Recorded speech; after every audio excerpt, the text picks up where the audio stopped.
Hello friends, இன்னைக்கு நம்ம சேனலில் மிக முக்கியமான ஒரு ஜோதிட தாள்களும் ஒரு அதிரடியான ஆன்மீக பரிகாரத்தையும் தான் பார்க்க போகிறோம். ஸோ பார்க்கறதுக்கு முன்னாடி எதை பார்க்க போகிறோங்கிறத இன்ட்ரோவில் ஷேர் பண்ணுறேன். எதை பார்க்க போகிறோம் அப்படிங்கிறத இன்ட்ரோவில் தெரிஞ்சுக்குங்க. ஆக்சுவலி பார்த்தீங்கன்னு வச்சுக்கோங்களேன், 2025 ஆண்டுடைய கடைசி மாதமான டிசம்பர் மாதமானது நடந்துட்டுருக்கு. இந்த டிசம்பர் மாதத்தில் மிக முக்கியமான எச்சரிக்கையான நாள் வருது. என்னைக்கு வருது அப்படின்னா டிசம்பர் 19ஆம் தேதி அன்னைக்கு தமிழ் மாதம் 9வது மாதமான மார்கழியுடைய 4ஆம் நாள் கிழமை, அன்னைக்கு வெள்ளிக்கிழமை. இந்த நாள் அப்படி என்ன எச்சரிக்கையான நாள் அப்படின்னு கேட்குறீங்களா? இந்த நாள் பார்த்தீங்கன்னு வச்சுக்கோங்களேன், அமாவாசையானது வருது. வரக்கூடிய அமாவாசை மார்கழி மாதத்தில் வரக்கூடிய அமாவாசை. இந்த அமாவாசை சாதாரண அமாவாசை கிடையாது, மிகவும் சக்தி வாய்ந்த அமாவாசை. இந்த அமாவாசையில் கிரகநிலைகளில் ஏற்படக்கூடிய மாற்றங்களால் ஒவ்வொரு ராசிக்காரங்களுக்கும் தலையெழுத்து மாறும். அதில் சிம்மம் ராசிக்கார நேர்களுக்கு என்ன மாதிரி தலையெழுத்து மாறும் அப்படிங்கிறத தான் இந்த வீடியோவில் ஷேர் பண்ண போகிறேன். சிம்மம் ராசியில் பிறந்த நேயர்கள் இந்த ஒரு வீடியோவை ஃபுல்லாக பாருங்கள். உங்கள் ராசியை சேர்ந்தவர்களுக்கு என்ன மாதிரி தலையெழுத்து மாறும் அப்படிங்கிறத தெரிஞ்சு அதற்கேற்ப நடந்து பலன் பெறுங்க. உங்கள் ராசிக்கு அதிர்ஷ்டமா ஆபத்தா அப்படிங்கிறத எல்லாமே இந்த வீடியோவில் சொல்கிறேன்.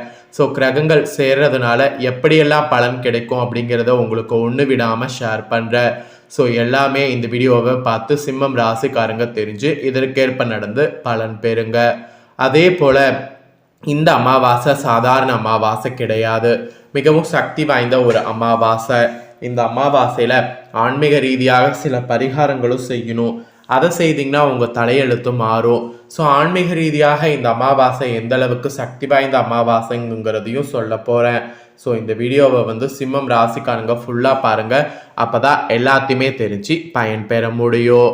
சிம்ம ராசினியர்களுக்கு மார்கழி மாத அமாவாசையில் கிரகநிலைகளை ஆராய்ந்து பார்க்கும் பொழுது தொடக்கத்திலே உங்கள் ராசிநாதன் சூரியன் பஞ்சமஸ்தானத்தில் சஞ்சரிக்கிறார்.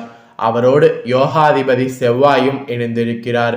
எனவே சென்ற நாட்களை காட்டிலும் இந்த அமாவாசைக்கு பிறகு இனி நாட்கள் உங்களுக்கு சிறப்பாக இருக்கும். செயல்பாடுகளில் வெற்றிகள் கிடைக்கும். அதே நேரம் ஜென்மத்தில் கேதுவோ 7ல் ராகுவும் இருப்பதால் தொழிலில் குறுக்கீடுகள் கொண்டே இருக்கும். அதனால் தைரியமும் தன்னம்பிக்கையும் மிக்க நீங்கள் அதை எதிர்கொண்டு வெற்றி காண்பது ரொம்ப முக்கியம். பொருளாதாரத்தில் ஏற்ற இறக்க நிலை மாற சர்ப்ப கிரகங்களுக்குரிய தெய்வங்கள் நீங்கள் வழிபாடு செய்தீங்கன்னா யோக பலம் பெற முடியும். ஸோ யோக பலம் பெற இந்த அமாவாசையில் சர்ப்ப கிரகங்களை தெய்வங்களை வழிபாடு செய்ய மறக்காதீங்க. ஸோ இந்த மாதிரி தான் உங்களுக்கு கவனமாக இருக்கணும் என்பது குறிப்பிடப்படுது. இதில் ஃபஸ்ட்டு மார்கழி அமாவாசையில் 6ஆம் தேதி அன்னைக்கு மிதுன ராசிக்கு குரு பகவான் வக்ர இயக்கத்தில் செல்ல இருக்கிறார். அப்பொழுது அவருடைய பார்வை பதிக்கூடிய இடங்கள் யாவும் புனிதமடைந்து நற்பலன் உங்களுக்கு கிடைக்க போகுது. உங்கள் ராசிக்கு பஞ்சம அஷ்டபதிபதியானவர் குரு. அவருடைய பார்வை பலத்தால் சகோதர ஒற்றுமையானது பலப்படும். வழக்குகள்லாம் உங்களுக்கு இருந்தால் சாதகமாக முடியும். ஆடம்பர செலவுகளால் கரைந்த சேமிப்புகளை ஈடுகட்ட புதிய வாய்ப்புகள் உங்களுக்கு கிடைக்கும். உத்தியோகத்தில் கூட உயர் அதிகாரிகளால் ஏற்பட்ட பிரச்சனைகள் அகலும். பணி நீக்க செய்யப்பட்ட உங்களுக்கு மீண்டும் பணியில் சேரக்கூடிய வாய்ப்பு இந்த கிரகத்தினால உருவாகும். அலுவலகத்தில் கூட உங்கள் மரியாதை கூடும். பிள்ளைகளுடைய எதிர்கால நலன் கருதி எடுக்கக்கூடிய முயற்சிகள் யாவும் வெற்றி கிடைக்கும். திருமண வயது எட்டிய பிள்ளைகளுக்கு நல்ல வரன் சேரும். ஸோ குரு மிதுனத்தில் வர்றதுனால இந்த மாதிரியான மாற்றம் இந்த அமாவாசைக்கு பிறகு உங்கள் ராசிக்கு ஏற்பட போகுது. அது மட்டும் இல்லாமல் இதுவரை தடைப்பட்டு வந்த சில காரியங்கள் இப்பொழுது துரிதமாக நடைபெறும். வியாபாரத்தில் உள்ள நெளிவு சுழிவுகளை கற்றுக்கொண்டு அதை விரிவுபடுத்த முயற்சி பண்ணிங்கன்னா சக்ஸஸ் ஆகும். இதுவரை பகையாக இருந்த உறவினர்கள் உங்களை தேடி பாசம் காட்டுவாங்க. அரசியல் களத்தில் இருப்பவர்களுக்கு மக்களுடைய செல்வாக்கு அதிகரிக்கும். மகத்தான பொறுப்புகள் கிடைக்கும். கடல் தாண்டி சென்று பணிபுரிய உங்களுக்கு அங்கு குடியுரிமை கிடைக்கவில்லையே என்ற கவலையெல்லாம் அகலும். இடம் வாங்கக்கூடிய யோகம் உண்டாகும். புதிய கூட்டாளிகள் மூலம் தொழில் முன்னேற்றம் காணக்கூடிய நேரமாக இந்த நேரம் உங்களுக்கு அமைய போகுது. இதை தொடர்ந்து மார்கழியில் இந்த அமாவாசையில் மார்கழி 7ஆம் தேதியில் தனுசு ராசிக்கு சுக்கிரன் வராரு. உங்கள் ராசிக்கு 3, 10 ஆகிய இடங்களுக்கு அதிபதியானவர் சுக்கிரன். அவர் பஞ்சமஸ்தானத்திற்கு செல்லும்போது பூர்வீக சொத்துக்களில் இருந்த பிரச்சனை அகலோ, வாழ்க்கையில் புதிய பாதை புலப்படும், முன்னேற்றத்தை நோக்கி அடியெடுத்து வைக்க வாய்ப்புகள் உங்களுக்கு கிடைக்கும், தொழிலில் மேன்மையானது உங்களுக்கு உண்டாகும், புதிய ஆபரணங்கள் வாங்கி மகிழக்கூடிய வாய்ப்பு கெட்டோ, பிள்ளைகளுடைய வேலை சம்பந்தமாக எடுக்கக்கூடிய முயற்சிகள் வெற்றி கிடைக்கும், உயர் அதிகாரிகளுடைய ஆதரவோடு நல்ல காரியங்கள் நடைபெறும். அதுக்கான எல்லா வாய்ப்புமே இந்த கிரகத்தால் உங்களுக்கு கிடைக்க போகுது. அதுக்கப்புறமா இந்த அமாவாசைக்கு பிறகு மகர ராசிக்கு செவ்வாய் அங்கு உச்சமும் பெறுகிறாரு. உங்கள் ராசிக்கு இதனாலேயே யோகம் செய்கிற மாதிரி இந்த கிரகம் இருக்க போகுது. இந்த டைம் இந்த அமாவாசைக்கு பிறகு பொற்காலமாகவே அமையும். சொத்துக்களால் ஆதாயமானது உண்டாகும். உங்களுடைய வியாபார தளத்தை வேறு ஒரு புதிய இடத்திற்கு மாற்ற முயற்சிக்க முடியும். உத்தியோகத்தில் மூத்த அதிகாரிகள் முன்னேற்ற பாதையில் செல்ல வழிவகுத்து கொடுப்பார். தைரியமும் தன்னம்பிக்கையும் அதிகரிக்கும். வியாபாரத்தில் வாடிக்கையாளர்களுடைய எண்ணிக்கை கூடும். ஸோ இந்த மாதிரி தான் உங்களுக்கு இந்த கிரகத்தினால பலன் கிடைக்கும். ஆக மொத்தம் பொது வாழ்வில் இருக்கக்கூடிய சிம்ம ராசிக்காரங்களுக்கு இந்த அமாவாசையிலிருந்து புதிய வாய்ப்புகள் தேடி வரும். வியாபாரம் மற்றும் தொழில் செய்பவர்களுக்கு புதிய கூட்டாளிகள் வந்திணைவாங்க. உத்தியோகத்தில் உள்ளவர்களுக்கு பதவி உயர்வு ஏற்படும். கலைஞர்களுக்கு மதிப்பு மரியாதை உயரும். மாணவ மாணவிகளுக்கு ஆசிரியர்களுடைய ஆதரவு கிடைக்கும். பெண்களுக்கு நினைத்தது நிறைவேறும். நிகழ்கால தேவைகள் பூர்த்தியாகும். இந்த மாதிரி தான் உங்களுக்கு பலன்கள் கிடைக்கும் என்பது குறிப்பிடப்பட்டிருக்கு. ஸோ குறிப்பிடப்பட்ட பலனை உங்களுக்கு தெளிவாக ஷேர் பண்ணிட்டேன். ஷேர் பண்ணதை நீங்கள் தெரிஞ்சிருப்பீங்க. தெரிஞ்சதுக்கேற்ப நடந்து பயன் பெறுங்க. இப்போ இந்த மார்கழி அமாவாசையுடைய ஆன்மீக ரீதியான முக்கியத்துவத்தையும், மார்கழி அமாவாசையில் எவற்றை செய்தால் நன்மைகள் பெறலாம் அப்படிங்கிற ஆன்மீக தாள்களையும் உங்கள் ராசிக்கு சொல்ல போகிறேன். அதனால் மார்கழி அமாவாசையில் செய்ய வேண்டிய ஆன்மீக ரீதியான விஷயங்களை பற்றி தெரிஞ்சு இந்த விஷயங்களையும் மறக்காமல் பண்ணிடுங்க.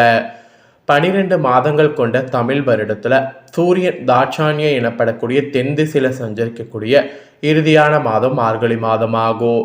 மார்கழி மாதம் என்பது சிவன் மற்றும் விஷ்ணு வழிபாட்டுக்கு பேர் போன மாதமாகும். இந்த மாதத்தில் வரக்கூடிய அனைத்து தினங்கள் திதிகள் ஆன்மீக முக்கியத்துவம் கொண்டவையாகும். இந்த மாதத்தில் வரக்கூடிய பௌர்ணமி மற்றும் அமாவாசை தினங்களும் முக்கியத்துவம் வாய்ந்ததாகும். அந்த வகையில் மார்கழி மாத அமாவாசை தினத்தின் சிறப்புகளையும் இந்த நாளில் ஆன்மீக ரீதியாக பண்ண வேண்டிய பரிகாரத்தையும் சொல்ல போகிறேன். அதை இந்த வீடியோவில் தெரிந்து கொண்டு பயன்பெறுங்க. மார்கழி மாதத்தில் வரக்கூடிய அமாவாசை தினம் மற்ற மாதங்களில் வரக்கூடிய அமாவாசை தினங்கள் போன்றே முக்கியமான திதி தினமாகும். இம்மாதத்தில் வரக்கூடிய அமாவாசை தினத்தில் முன்னோர்கள் வழிபாட்டை மேற்கொள்வது மிகவும் நன்மையானது. மார்கழி மாதத்தில் வரக்கூடிய அமாவாசை தினத்தில் முன்னோர்களுக்கு, குறிப்பாக எதிர்பாராத விதத்தில் மரணித்த முன்னோர்கள் அல்லது உறவினர்களுக்கு திதி தர்ப்பணம் போன்றவற்றை தருவதால் அல்லது அவர்களை வழிபாடு செய்வதால் அவர்களுக்கு பெருமாளுடைய வைகுண்ட வாச பாக்கியம் கிடைக்கும் என்பது ஐதீகம். மார்கழி அமாவாசை தினத்தில் அதனால் காலையில் எழுந்து குளித்து முடித்து ஆற்றங்கரை அல்லது குளக்கரையில் மறைந்த உங்க முன்னோர்கள் உறவினர்களுக்கு திதி தர்ப்பணம் தரணும். இப்படி தர்ப்பணம் தர இயலாதவங்க இது தினம் உங்கள் வீட்டிலேயே முன்னோர்களை வழிபட்டு எள் கலந்த சாதத்தை காகங்களுக்கு தரணும். யாசகர்களுக்கு அன்னதானம் செய்யணும். இந்த தினத்தில் மெயினாக ராமேஸ்வரம், காவேரி, கங்கை போன்ற புனித கடலாறுகளில் தலைமுழுகி முன்னோர்களை வழிபட்டால் ரொம்ப ரொம்ப நல்லது. மார்கழி அமாவாசை தினத்தில் மேற்கொண்டவற்றை செய்வதால் முன்னோர்களுக்கு சரியான காலத்தில் பித்ரு சஸ்த சடங்குகள் செய்ய முடியாததால் ஏற்பட்ட தோஷங்கள் நீங்கும். உங்கள் பரம்பரையில் இயற்கைக்கு மாறான முறையில் மறைந்த முன்னோர்கள் அல்லது உங்களுடைய உறவினர்களுடைய ஆன்மா சாந்தி அடைந்து நற்கதி அடையும். அதனால் ஆன்மீக ரீதியாக இந்த சொன்ன பரிகாரங்களை மட்டும் மறக்காமல் செய்திடுங்க. இதை நீங்கள் செய்கிறதுனால உங்கள் ராசிக்காரங்க பொறுத்த வரைக்கும் இந்த அமாவாசைக்கு பிறகு வெற்றிவாக ஈஸியாக சொல்ல முடியும்.